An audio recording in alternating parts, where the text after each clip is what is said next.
that count 7 Okay. It has been submitted. I submitted. So when you're not in her office, okay. So this is the thing. They give a directive that count 7 doesn't exist anymore. So that the prosecution should amend it, change it, it doesn't exist. They refuse. I still play to that same 14 law. Yes, it was an error. It's an error, big error. So I want them to correct That it. was one of the motions we asked, that appeal should be set aside. That's correct. And it has not been heard.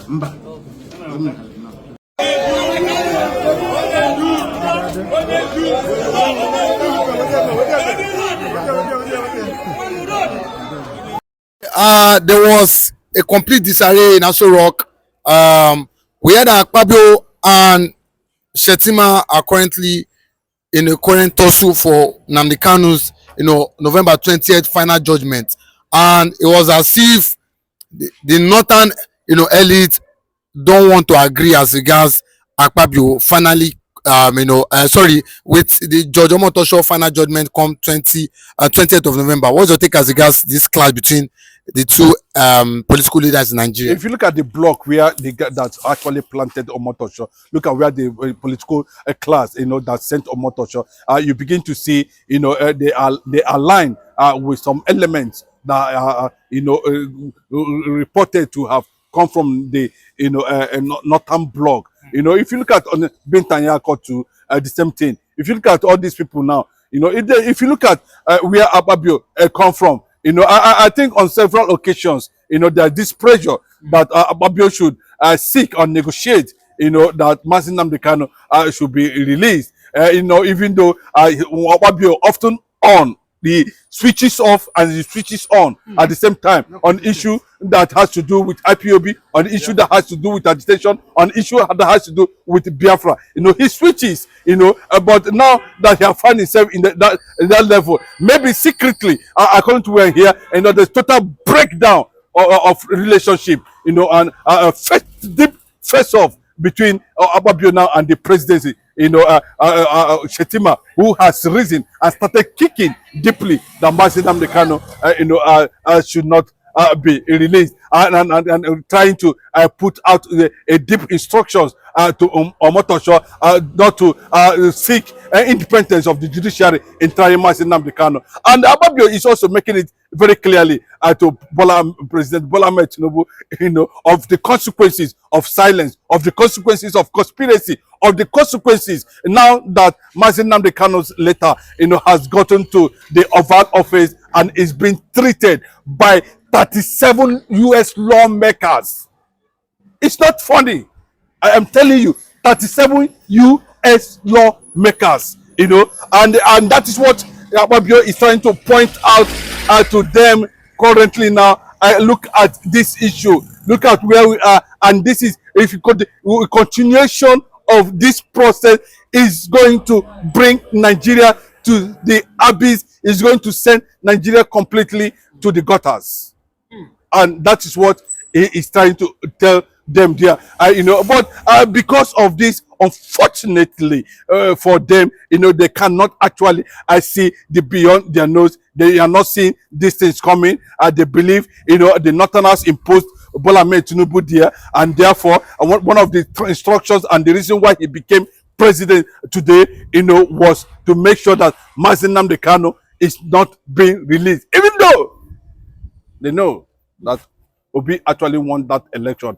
Erupts and the rest of them, they planted Bola Ahmed Tinubu there, and you can see the handwriting very clearly written that Omotosho could not respond to Nnamdi Kanu's, continuous questions why he should, open defense without saying his charge sheet. Give me charges.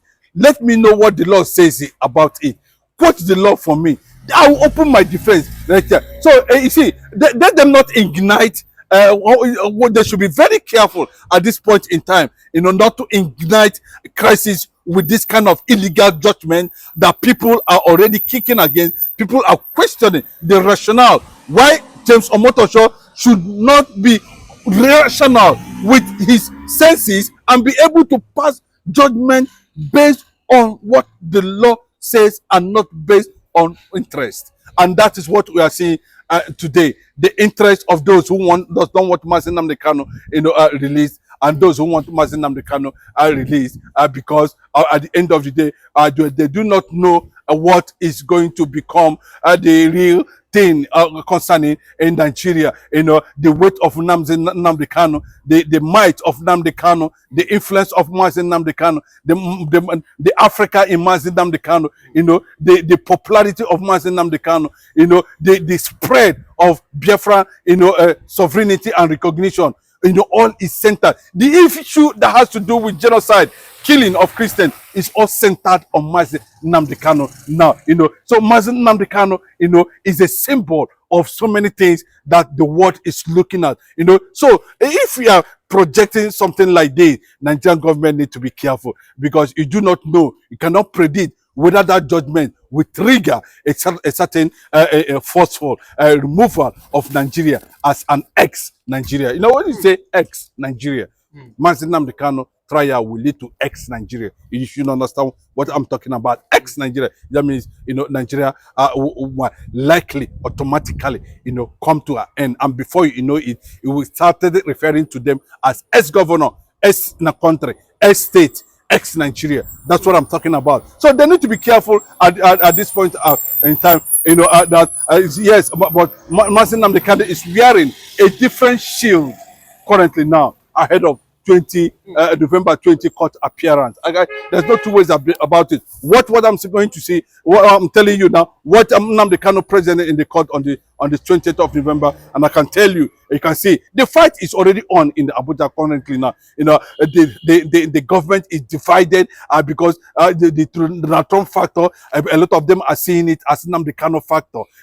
They are factoring everything. We are seeing that is coming from the international community now about courtesy of Rebecca references to Mazi Nnamdi Kanu. Yes, they are trying to, they have dealt with him. Mazi Nnamdi Kanu, unfortunately, the guy is fighting back ruggedly with everything he would think is reach, and I can see now he has automatically pushed Nigeria to the corners, about to land the final blow, whether Nigeria is going to survive or not. And that is what Akpabio is trying to get the presidency and attention to, and the northern political powers are already kicking it through the vice president, insisted that this guy has exposed everything that has to do with our plan and our agenda and what we intend to do. Shettima, you should not allow Omotosho to release him. And you can see now, we are continuing to see more landing of U.S. Marine in Brunei, in where Shettima came from.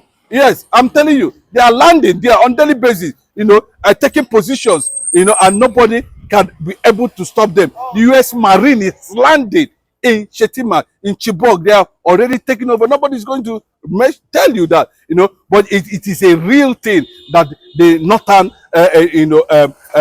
government, hemisphere is currently being militarized by U.S. presence there. And what they are saying is, please, Omotosho, never do this and don't allow this. If you are able to reach Mazi Nnamdi Kanu at this point in time, of course, that will lead to 24 hours. Nigeria can come down and die in 24 hours time. Now that the Americans seems to have taken over the structures of the Northern Caliphate. But today we saw Nnamdi Kanu finally submit another motion. He said what? He said every charges against him by the court, for terrorism should be what?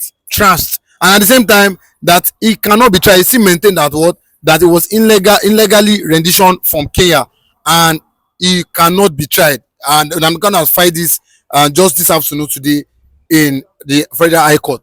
That's the latest development coming from the Akpabio leader himself, and that's the motion need to be respected. And we need to know the charges you are coming up with. We need to know, what are they meant for. Outside that, there's this issue of illegality and illegal rendition of a man from